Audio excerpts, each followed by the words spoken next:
Charles Oliveira versus Michael Chandler 2. What was once a very difficult fight for Oliveira became a dominant decision victory.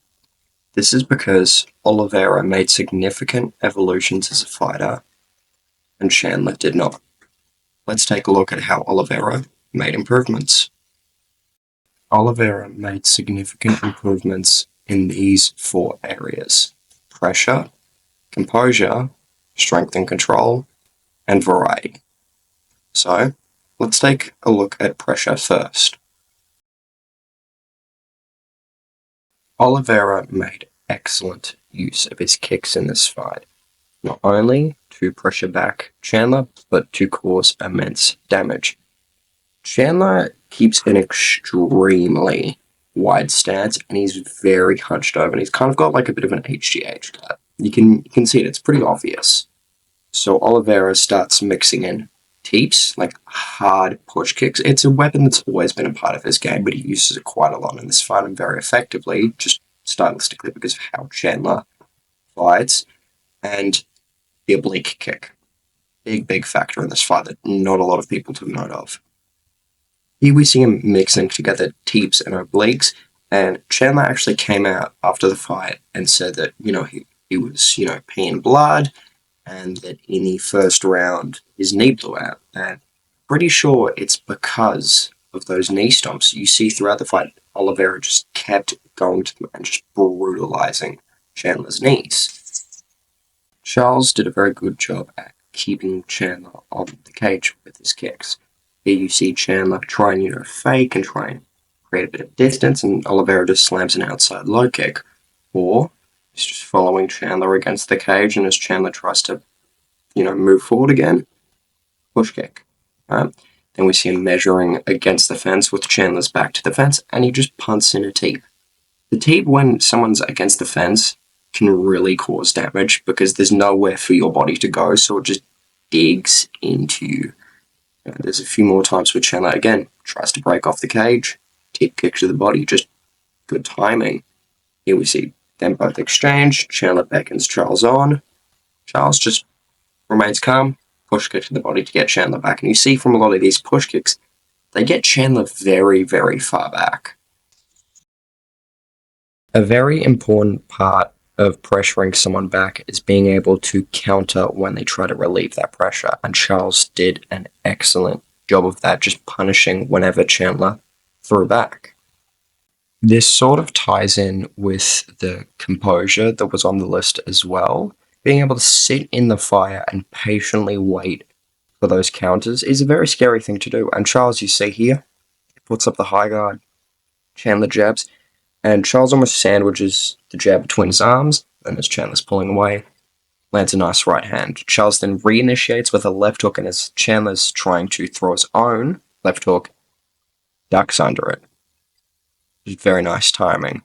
Or, when Chandler has Charles up against the fence, Chandler goes for a long body shot. Charles just grabs the head, pivots, and lands a right hook over the top. Chandler throws a front kick against the cage. Terrible idea. Oliveira parries it out of the way, and Chandler is essentially squatting in his stance. That's how far Charles is pushing him back. Charles lands a right hand and then 2 left hooks over there, like on the top of the head. He's kind of just going above Chandler's guard. Then pulls out of the way of Chandler's counter. Then lands a high kick. Credit to Chandler, kind of uses his elbow to buffer it up. Chandler then throws the jab. Charles pulls on the outside. Uppercut. Charles gets hit with the right hand, but he uses the right hand to grab Chandler, and as Chandler's pulling out, he pulls out very heavily with his hips, and he leaves his body and his head to be hit, so Charles just lands a good left knee. Just in these exchanges, constantly remaining the forward fighter while still responsibly pulling out of the way and using defensive techniques like grabs. Here, Chandler tries to break away from the fence with just a long, wild right hand. Oliveira grabs the top of the head, and as Chandler's pulling away, switches to an uppercut instead of a knee, just mixing in those types of strikes. Here we see Chandler just throws a 1-2, again, trying to just relieve that pressure. Oliveira stays in range, he eats it, then measures with the left hand, right hook over the top. Then Charles is heavily pressuring. Chandler throws a right hand to the body and then tries to wing a massive left hook and actually falls over. And Charles is ready to counter with that right hand if Chandler didn't, fall on all fours. But instead he measures, waits till Chandler gets back up, and lands a jumping knee. He was very measured with his jumping knees in these fights.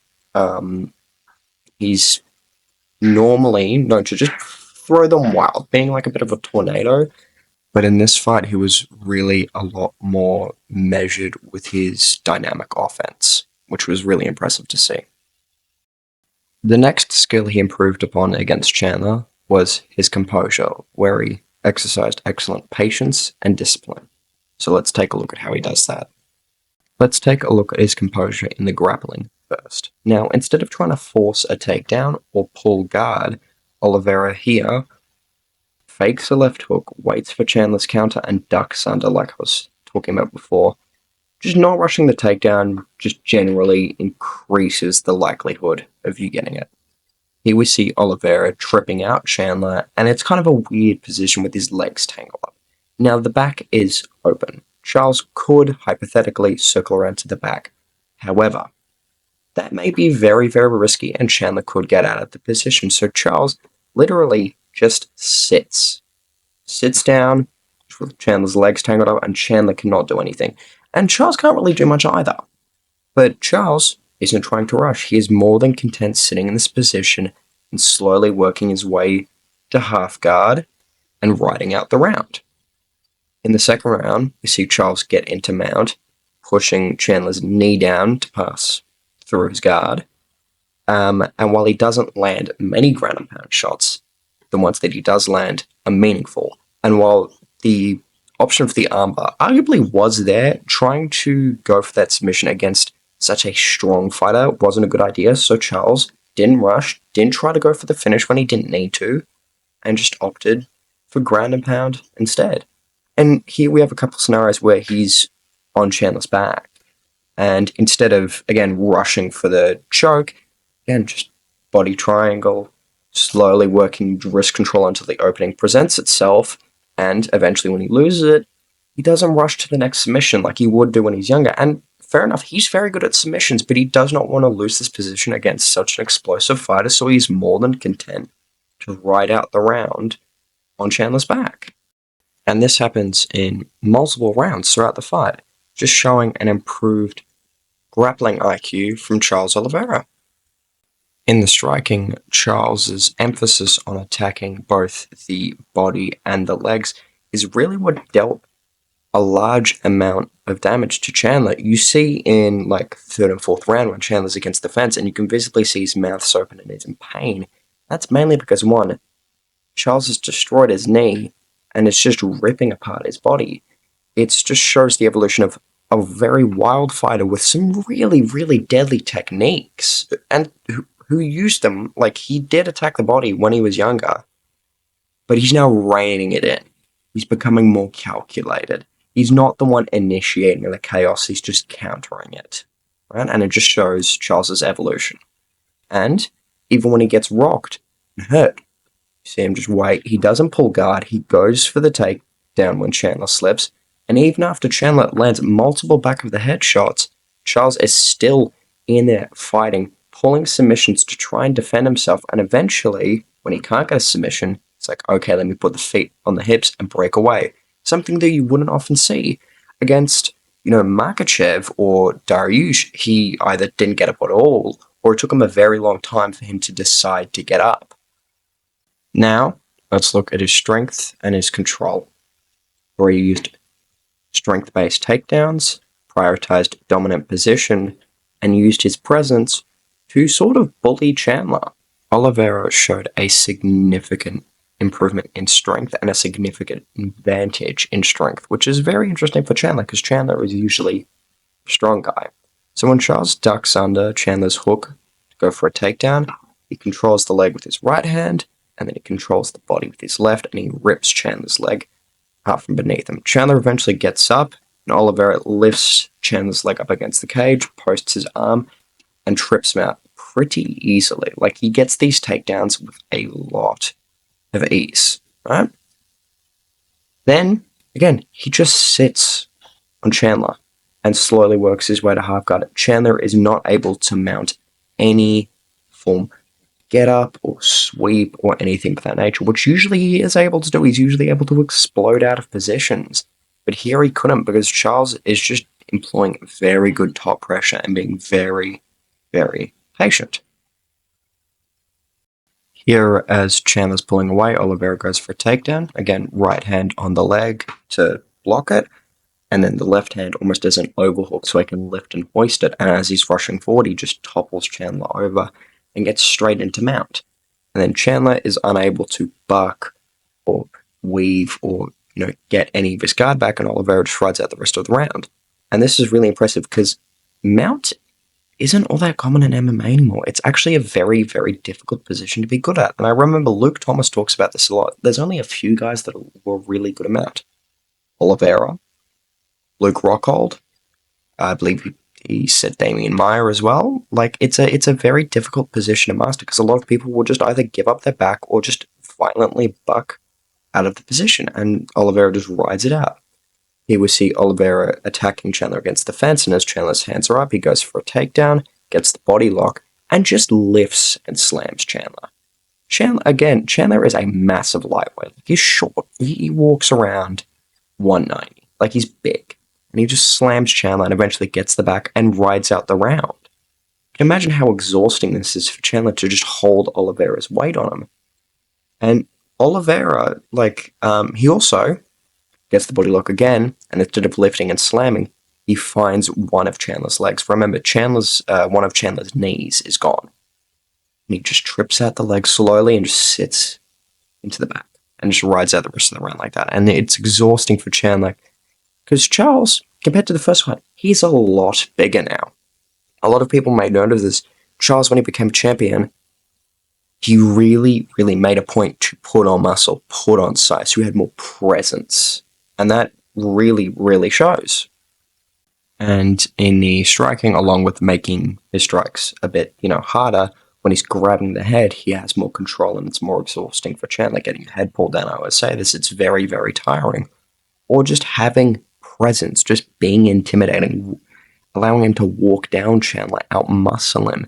It's scary, and just for someone that Chandler, who relies on pushing people back and just being that force, for Charles to just flip the switch, it has a major impact, and it's part of what helped keep Chandler on the back foot most of the fight.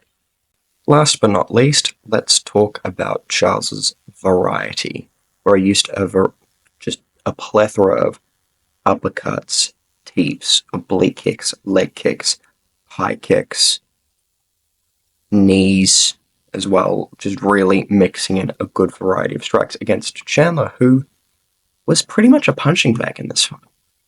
Chandler gave Oliveira a lot to work with, and Oliveira, while possessing all of these strikes in his arsenal, was able to fully express them against Chandler. We see, obviously, all the teeps and the knee stomps to cause damage and to keep Chandler against the fence, as Chandler's trying to come up, just punting him with the teep or just oblique kicks, even when his back's against the fence, just really digging into the guts.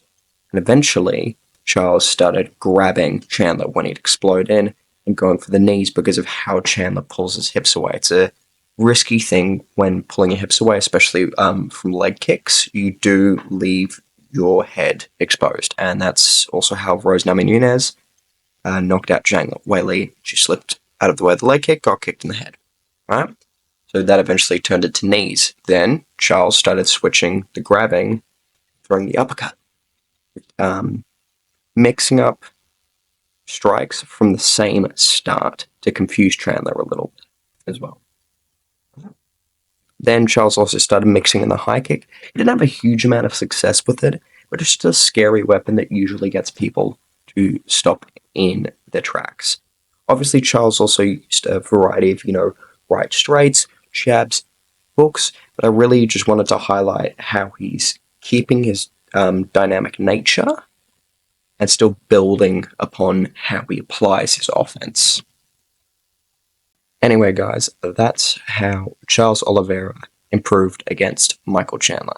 A very impressive victory, albeit Chandler after 2 years off, but just a really good display of techniques from Charles Oliveira, showing much better fight IQ, composure, and we went over the list already.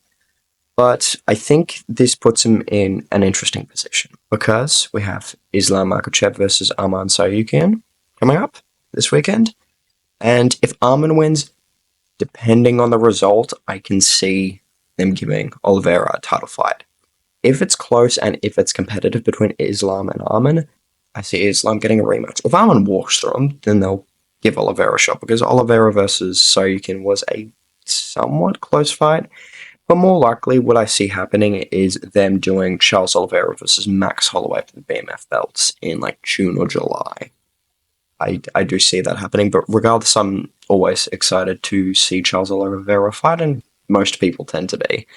So anyway, guys, that was the breakdown. Hope you guys enjoyed, and enjoy the rest of your day.